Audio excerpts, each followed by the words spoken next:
you know, I I guess I should introduce myself a little. We should introduce ourselves a little bit. Like, besides being iconic New York City tour guides, we've both been very active in theater. I mean, you know, I was born and raised in New York City. I grew up in Brooklyn, lived in the city, did a bunch of theater, nothing on Broadway, but a lot of New York theater and cabaret and singing. And um, I I am a card carrying member of Equity, Yeah, the you big are. stage union. And um, I guess I'm sure I would have been on my way to a Broadway show by now if I didn't had started going back and forth to Paris. But I've always been like a huge theater lover. Musical theater and the Beatles are the only two music that I really like to listen to, Of the course. only two kinds of music that I would buy and listen to.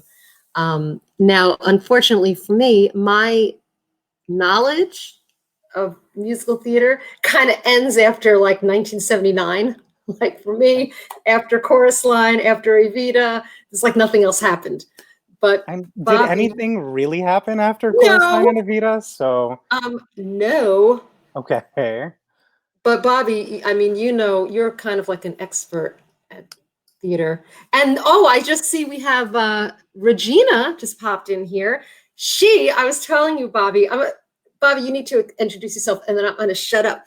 Okay. But I was telling you that I'm expecting another friend named Regina to pop in here. Hi, Regina. I think her and her daughter know more musical theater than anybody I've ever met. They see everything, they know all the music, they've seen all the shows, they schlep into the city and just see everything. So, hi, Regina. Thanks for joining in. Now I'm going to shut up and let Bobby talk. Well, first, hi, Regina. So yeah, I'm Bobby, and kind of, the tour guide thing as well. But also have worked as a professional actor, mostly on the West Coast of the United States, up and down California, which is where I was born and raised. But yeah, I moved to New York full time in 2012. At one point, I began working for a Broadway producer. So I'm very fortunate to say that I've actually worked on one Broadway show, which was The Visit, starring Cheetah Rivera. Did you see The Visit, Linda, when it was playing? No, you No, missed I it. didn't. I That know. I missed a lot after 1979. I told you. That's true. But I did get to work on that. I was an assistant to one of the above the title producers. And we worked on a couple other things, a couple other shows that went to Broadway. We just didn't work on the Broadway production itself. But I also come from an arts education background. So for a long time, I worked as the assistant to the head of musical theater at AMDA, Los Angeles, and I ran the library there. So a lot of people know me as being kind of this walking encyclopedia for musical theater knowledge. And I've worked as a repertoire coach. So I've coached people who have appeared on Broadway, national tours, cruise lines, things like that, reality TV competitions, because those happen sometimes too. So that's kind of my background.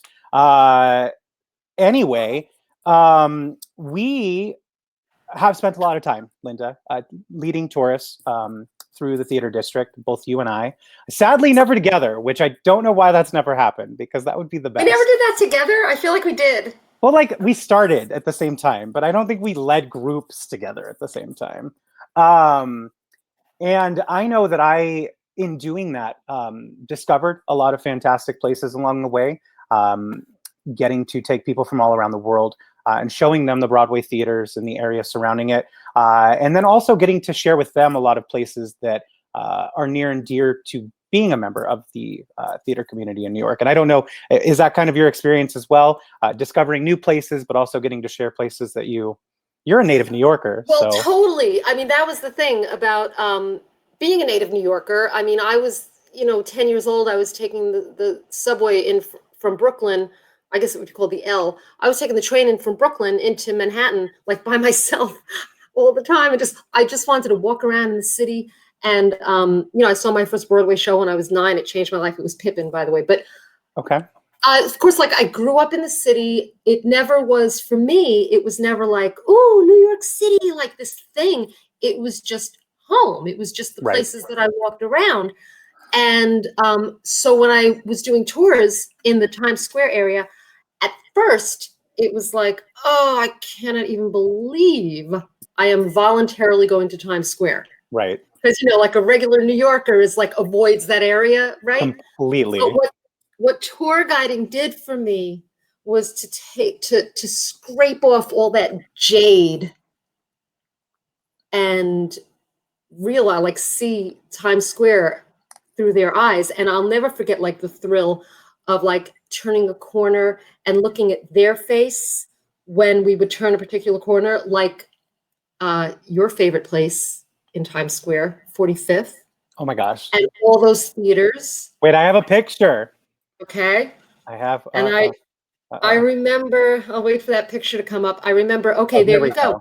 That's the spot where you could see. During the tour, we would stand in that spot and we would say, this is the spot you could look up and down the street where you could see the most theaters from one spot. And I remember being with a group and turning the corner and looking at their face. There was this one 16-year-old girl was there with her aunt who brought her there for her sweet 16 because this girl was a musical theater performer and lover from some small town somewhere in the Midwest. And when we turned that corner and I said, and this is the place where you can see the most theaters, I looked at this girl and she was like crying. And I said, oh my God. And she said, I said, what's up? And she looked at me and she said, I can't believe I'm here. Oh my gosh. And oh how my can gosh. you be jaded Oh my when gosh. you hear something like that? And so that's what doing the tours in New York did for me, because it kind of cured me of my cynicism about, you know, the crowds, the visitors, you know, whatever I felt that was cynical or jaded about Times Square and the theater district completely disappeared when I started leading groups. No, it's crazy. I'm not a native New Yorker. So, you know, when I visited the city for the first time in 2009, and the first Broadway show I saw was the revival of Ragtime, which, despite what anybody says, I absolutely loved it. I was in tears during the opening number, and I stayed in tears through the rest of the performance. So my first Times Square experience was as a tourist. So I took it in. It was magical. It's crazy because after living there for as long as I did, you know, in New York from 2012 up until just a couple months ago, I would think back to what Times Square looked like that first time I saw it, and it looked so different being someone who lived in New York City. And I would try anytime I led a group around to remember kind of the magic of that, you know, because it is kind of inspired. The lights, everything that locals kind of like, we hate about Times Square is super overwhelming in a magical way to a tourist. And then especially a Broadway fan, like I'm going to keep this picture up for just 2 more seconds and then I'll take it away. You know, you think of Times Square and there's a lot of really great like shots of, you know, either the New York Times Tower or on the other side, the stairs on top of, you know, TDF. And those are iconic, like, areas that people associate with Times Square, but this is right on 45th Street. You just turn the corner, and here is this. I think it's a beautiful kind of tribute to one of New York City's lasting businesses and tradition. I mean, Broadway's been around for so long, and today it's still one of the biggest driving forces of the economy. You know what I mean? And this is kind of like a love letter to it, with so many historic theaters still intact in 2020. Now, I'm looking at this street. So this would be on 45th Street looking west. Right. This would be looking towards 8th Avenue. Away from Times Square, like away from, yeah. Right. And it's funny because I haven't been there in so long, and I used to do the tours there every day. And I'm like, oh, I remember the stories you told about the Jacob Theater and just all of that. I'm looking to see what's playing there. I just want to take a second and say, hey, Regina, and also Arlene is here. And when I just mentioned that the first show that I ever saw was Pippin, Arlene chimed in and said, I love Pippin. Bobby, you said your first show was Ragtime. Right. I would love to know from the people hanging out here, what was your first, Regina, Fareed, Arlene, and experience first? What was the first shows you ever saw? Just type it in there. Can everybody see these comments right now? All you guys, like Arlene and Regina, can you see the comments, or is that just you and me, Bobby? Well, someone said, haha. Okay. uh, Oh, Arlene said hairspray. Oh my gosh. with who, Arlene? Was it the original cast? That's what I was about to ask. These are public comments. Okay. Okay, great. Awesome. Good to know. Awesome. That's important. Bobby, next time we have to drink like something that you would get at what's the place with the caricatures? Don't tell me. Whoa! It's been that long. Oh my God. My gosh. And it's probably the most famous restaurant in the theater district, Linda. I am freaking myself out because I know it was not far from where you would see Spamalot. Not right. Spamalot, Something Rotten. Right. Right, it's on that street. That famous restaurant. Arlene, Regina, if you can help me out here. Bobby, don't tell me because I know you know. I'm going to. Oh, the place where they have the characters. So Experience First, Phantom of the Opera. By the way, Experience First, bravo. Phantom of the Opera is, there's a lot of things about it that are, I always would tell people, if you could see one Broadway show, you can only see one, you can't see any other ones, it should be Phantom of the Opera because it delivers everything that Broadway show promises to be. Now we're big again. It's not Ellen's and it's not Planet Hollywood. Bobby, did I ever tell you my story about Ellen's Stardust Diner? No, I've heard stories about Planet Hollywood, but they're not appropriate. Ellen's Stardust Diner. I have a doozy of a story. All right. Sardi's. Regina, that's the one. Oh, it says here, Regina on Facebook mentioned Sardi's. That's the place. I couldn't remember the name. One of my favorite movies features a fantastic scene inside, which is obviously The Muppets Take Manhattan, where Liza Minnelli and Kermit the Frog get into a little spat with each other. But anyway, continue. Oh, so what was it? I so digress. You see, Bobby, you make me rowdy. Whenever I hang out with Bobby, I get rowdy. I know. Yeah. I need to hang out with I hung out with you like a month and a half ago, but we were this is the best. This is the best because we get to hang out together and have people watch us. Oh my, that's the best. We have to do this more often. Together. Oh my God. And I agree. Next time we do this, maybe we're not drinking water. I don't know. We should be drinking, right? Exactly. Like we're sitting at Sardi's. Or how about Joe's? Like at Patti Lupone's table. Oh my God. The back of, Patti Lupone. Patti Lupone has been doing some awesome stuff during quarantine. Have you been watching her Instagram videos of her like singing in the basement? I've seen some. Yes. She likes to play pinball. Is that? She's got a pinball machine. Yep. There was one where she came out in her. I'm pretty sure it's the actual costume from Sunset Boulevard, and she's singing with one look, in the turban and in the in the I don't even know what to call that nightgown. Magical. Okay, well, A Chorus Line is amazing as well. So is Planet Hollywood. I don't know if I would necessarily eat at Planet Hollywood in Times Square, but I've been to Planet Hollywoods that I've enjoyed. There are just so many great restaurants in New York City. That's actually a question I wanted to ask you, Linda, and then I'll answer after you tell me. What is your favorite restaurant in the theater district? See, now, thing is, my favorite restaurant in the theater district is no longer there. Okay. Because, there's so many great places to eat. I like Joe's on Restaurant Row. Right. Across from Don't Tell Mama, where I appeared in Mahjong the Musical. Yes, you did. But Joe's is fun. A Restaurant Row there. What is that, 46? Yeah, I want to say between 8th and 9th. Mm-hmm. Yeah. Mm-hmm. So, but of course, there's like so many great restaurants. Joe's is fun, and the food's not bad, and the atmosphere is great. And Patti Lupone eats there; she likes it there. But the place, my favorite, it's got sentimental value to me, meaning to me, because when my daddy took me to see my first Broadway show, he knew that I was singing around the house all the time. I used to sing to Funny Girl, the movie soundtrack, and I would just sing it all day and night from beginning to end. And he also loved musical theater. He used to play My Fair Lady. And so finally, when I turned like 9 or 10, he took me to my first Broadway show. Okay. And it was Pippin and Arlene, piped in and said she loves Pippin.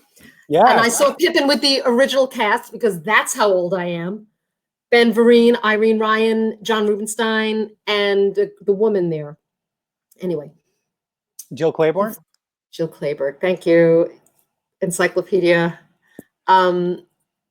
So we went before the show to Mama Leone's. Oh, and it's not there anymore, is it? No. All I remember about that night was sitting, two things about the show. I remember like going to the theater and thinking, this isn't so great. Like, it's this small little place and it all looks very dark and black and stark. I thought it was going to be like in the movies, like the MGM musicals, but it was not. It was just like this kind of, it was very small. And then the house lights go down and the stage lights came up and you hear, join us, journey to advent, whatever, however that, and you see like Ben Vereen, we got magic to do. And I was like, as soon as the lights came up, I was like, and that my whole life changed. And to this day, whenever any show opens, I cry. Like, you're gonna cry right now. Yeah. I already can tell. Every show, when it starts, the lights, and I just cry because that moment of like this live experience is completely overwhelming. The other thing I remember about that day was Mama Leone's. They put a big hunk of cheese on the table. I love cheese. Family style, like this gigantic hunk of cheese. I don't hate that. So. But yeah, so that's my favorite restaurant is Mama Leone's. Oh, Mama Leone's, it's gone. There's no such thing as a short answer in my world. Okay. My first trip to New York where I saw Ragtime, I don't remember any really great restaurant experiences because me and my friend were broke on the trip. So the most memorable restaurant experience from that trip would have been we bought knishes in front of the Metropolitan Museum of Art, and we got them at a discount because he said they dropped on the ground. So that's the most memorable restaurant experience I have from my first trip to New York. Oh, Jesse, okay. So Jesse mentions Joe Allen. Wait a second. Joe Allen's. That's the place I was trying to think of. Yeah, Joe. Okay. Joe. I kept saying Joe's. Joe I call Allen. it Joe's. Because I'm a local. I just gotta wait. The knishes dropped on the ground. Right. Yeah, and he sold them. And he didn't give it to you for free. No, we paid like $1.50 or something for him. It was not one of my proudest moments. So Josie. What? Josie. Oh, Jesse. Jesse. Joe Allen. I love Joe Allen. It's probably not my favorite restaurant. I enjoy it. The food is fantastic. You can totally see everyone in the Broadway community there. My favorite restaurant has nothing to do with Broadway. It's on 41st Street or 40th. I think it's actually 40th. It's a place called Printer's Alley. I don't know if I ever took you there, Linda. I've taken everybody else. Oh. It is a sports bar that has a really great happy hour. It's not as good of a happy hour as it used to be, but they have the best chicken sandwich I've had probably in my life. And that's like better than the Popeyes one or Chick-fil-A. It's like $16. I've gone with our buddy Dora. It was a place that we would go to often. But I used to tell people to go there because it was a great place if you wanted to kind of go to a place where locals would hang out, especially after work and things like that, and occasionally see a Broadway actor or two because it was right around the theaters. Printer's Alley is a great place to go. But Joe Allen is historic. Not only does Patti Lupone eat there, but it's near and dear to me because all the posters on the wall at Joe Allen are not of the biggest hits that have ever played on Broadway, like Phantom or Wicked or Book of Mormon. They're all of flop shows, shows that did not do well financially, including my favorite musical, Carrie, which is proudly— I was going to guess your favorite was Carrie. I know that. Proudly on display at Joe Allen. So I could talk a little bit about my favorite musical. Yeah, did you say— I have a question. Okay. Cool. It used to be in the tour, and now I forgot it. So there's a poster up in Joe Allen's, and it's a poster for the greatest flop because it was a show that opened and closed on the same day.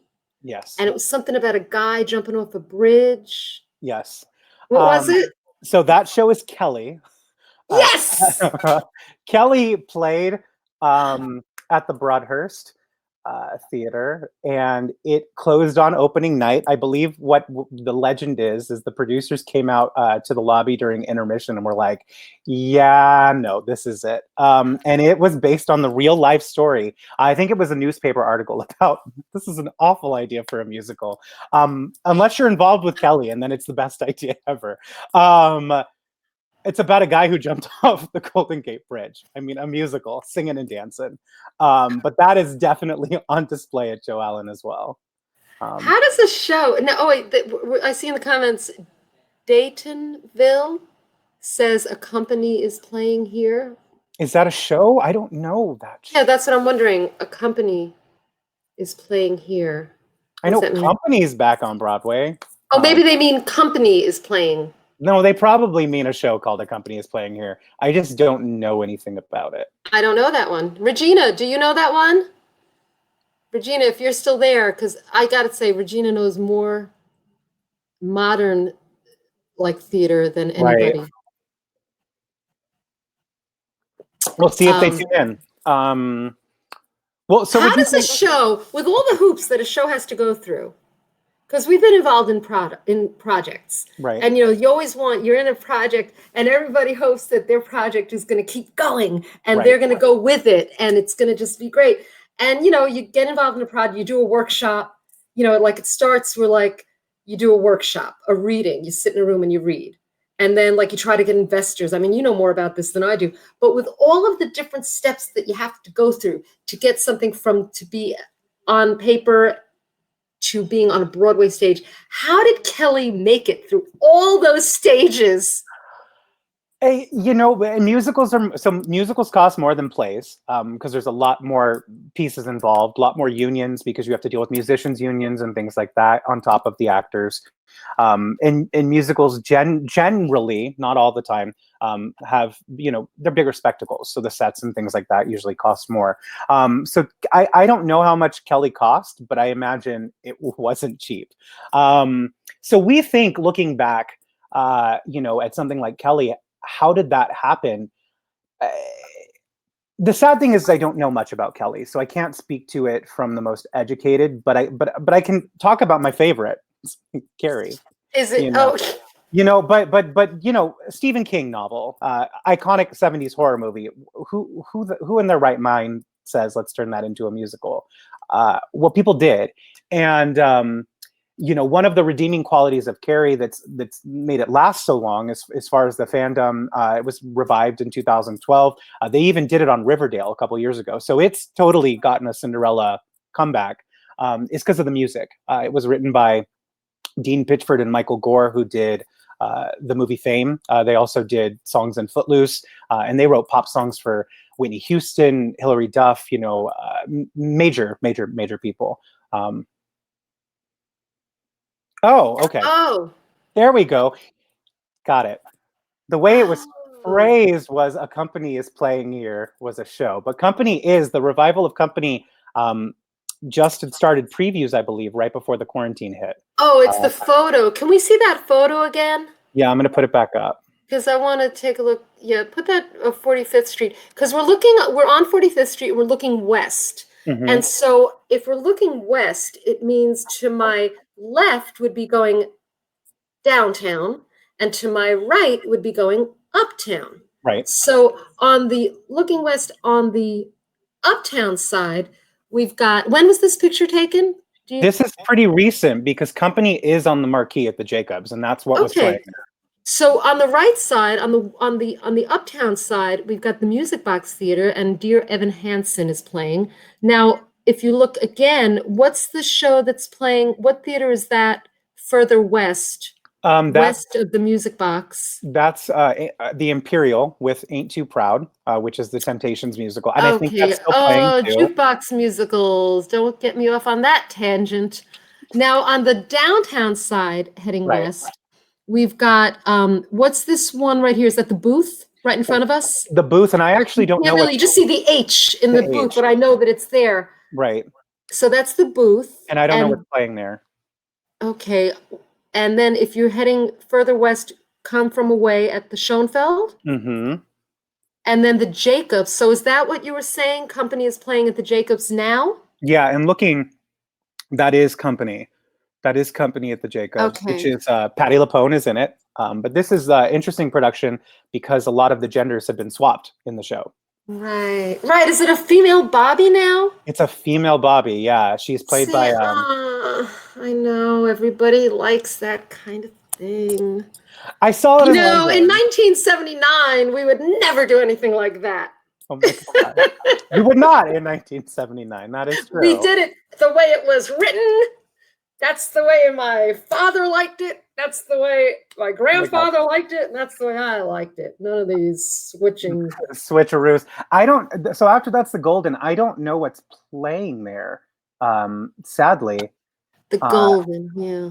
all the way down. I can't see the marquee. Right, And then, right. I see it on heading. So now at the Jacobs, was that where Kinky Boots used to play? no, so across 8th Avenue is another theater. We can't really see it, but it's the Al Hirschfeld, and that's where Kinky Boots was playing up until pretty recently. It was on the other side of 8th Avenue. Because somehow I remember looking on that street and always seeing Kinky Boots. The big neon sign. They had the one that like sticks up. It's like, just in case you forget us, the Al Hirschfeld. Right. And a lot of great shows have played there. That's where the original Into the Woods was, actually, back in the 80s.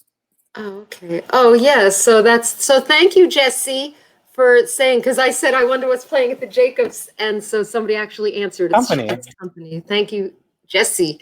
And they have a poster for Moose Murders. Oh, so yeah. So the play version of Kelly, Linda, is a play called Moose Murders. I believe it also closed on opening night. I think Eve Arden was in it at some point. So is that what Jesse's saying, that at Joe Allen they also have a poster for Moose Murders, which is the non-musical version? Well, it's not the same subject matter, but it's like the biggest play flop in Broadway history. Oh, okay. I have a question for you. I have a trivia question. Okay. What is the source? This is, you know me, I'll just digress forever. We'll take this thing away. What is the source material for the original source material for Cabaret? Oh, it is a novel. Oh, he knows. I'm so excited. Entitled I Am a Camera. Oh, I was going to see if anybody else knew. Oh, no, I wasn't supposed to answer it. But you know what? It's funny. Oh. Anybody could just look it up like in 5 seconds and then like say, here's the answer. Do I win $1 million? Right. So that picture that you just had up is your favorite spot. Right. So let's do yours, Linda. So wait, should I show the general one, or should I show the one with you in it first? You know, me. Okay. Obviously. Everybody go like this. Oh, it's right side up on my screen, so I don't know. Really? Yeah. It's sideways on mine. Okay. So Bobby asked me a little while ago, what's your favorite spot in the theater district in Times Square? And of course, I happen to have a picture of that right there, because that is my favorite spot in all of New York, and one of my favorite spots in all the world, standing in front of the George M. Cohan statue in Times Square. So now if you're looking at this picture, it's me with makeup on, having an amazing hair day. I'm going to just say that. You don't have to agree or disagree, Bobby, because I just nodded my head. It's right there. Agree. It's right there. It's in the picture. I mean, anybody can see it. And Regina's probably thinking right now, I can't believe she's doing this live stream with no makeup. All right. So you're looking at this picture. It's me in front of the statue of George M. Cohan, which I'm going to let Bobby tell you who. I mean, I know who it is, but he'll tell it better. But in back, what you see, it's at night. It's very lit up. Arlene says such a great picture. Thanks, Arlene. It's very, very lit up. It's dark with all the lights. I think behind that statue would be the tickets with the big red staircase, right? Where the TKTS booth is. You can actually see TKTS on the east side of that, because if you're looking at the picture, to your right is the east side and to your left would be the west side, and you're looking uptown. If you were looking the way George M. Cohan is looking, the direction out, coming out of the picture, then you'd be looking at the big building, the New York Times building with the big ball at the top. Wait, I gotcha. I gotcha right there. This is that view. And there's George M. Cohan from behind during the day. Right. Wonderful. And you could see Something Rotten poster, which was the show I was just talking about. You've got Circle of Life, Lion King. So now this picture here is... It's a couple years old. Okay. So you're behind George, right, looking at the New York Times building. And okay. So what was I gonna say? Oh, there's Spring Awakening poster. Right. I see Lion King. I see what else? School of Rock. Fareed, thanks. I do have great hair and a great smile in that picture. It makes me feel bad that I look like this now. But you know what? I figure it's the quarantine edition. And I'm just like going for realism because I have range as an actor. So Bobby, I was talking about something. Oh, I wanted you to tell people who George M. Cohan is. Oh, okay.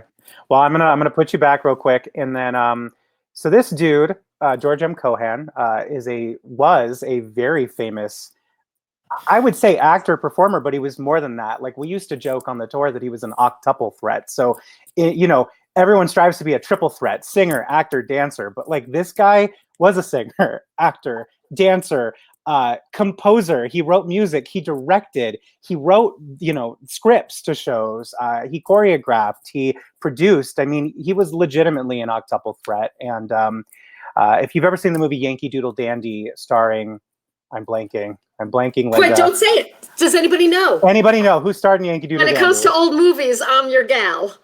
Oh, anybody?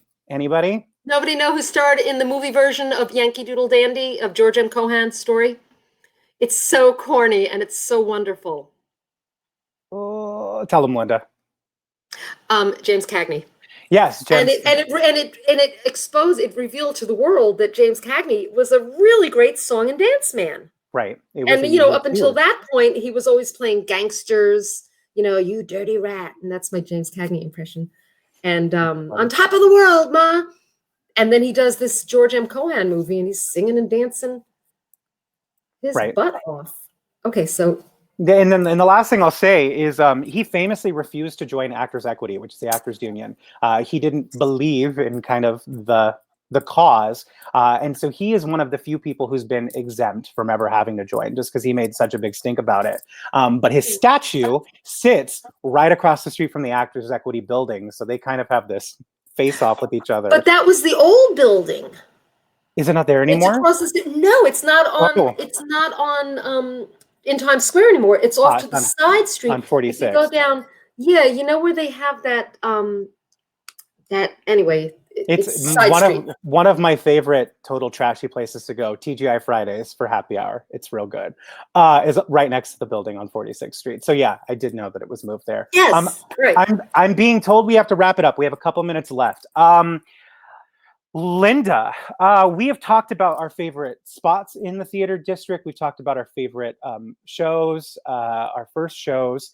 I think both of us have also, I think we can get in this real quick and we can say goodbye. We both have also worked with, I think, young performers over the years, and from like an education perspective. And I don't know if you had maybe just a tip or an exercise that you have given to kind of to people over the years that would be interesting to share, kind of an insight of how to approach the industry or a facet of the industry.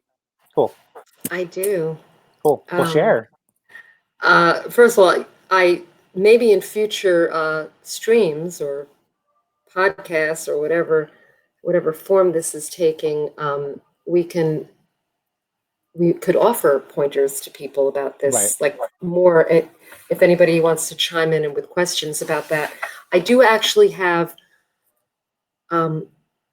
Two things. One was something that a director said to me after a play that I did 5 years ago. Okay. She had gotten a note after the show from the writer, a very famous writer who was written this new play that I was a part of, and it was at the Signature. And she sent a note and she said that, oh, that I was good, whatever. And so my director said to me after the show, she said, I want you to remember something, Linda. You are enough. And what she meant was, I always have a tendency as an actor to overcomplicate the whole process. Right. And she tried to tell me, you are enough. Just do it. Don't overthink it. Don't overcomplicate it. Be confident that you are enough. You can't really understand exactly what that means until you've gone through like a play and you realize, like, you don't try to think like who is she? It's who am I? Right. If you know what I mean. But the other thing I want to say, and this is because I've been a performer my whole life, up until about 5 years ago, all I did for like 50 years was like earn money as a performer in some way or another, as a singer, an actor, whatever. Sure. Fantastic. And there were times when I felt frustrated that I hadn't achieved more, greater success with more exposure, but I always worked. But the one thing that I kept telling myself is that's important, because I would teach, I would coach young performers, and I used to tell them two things.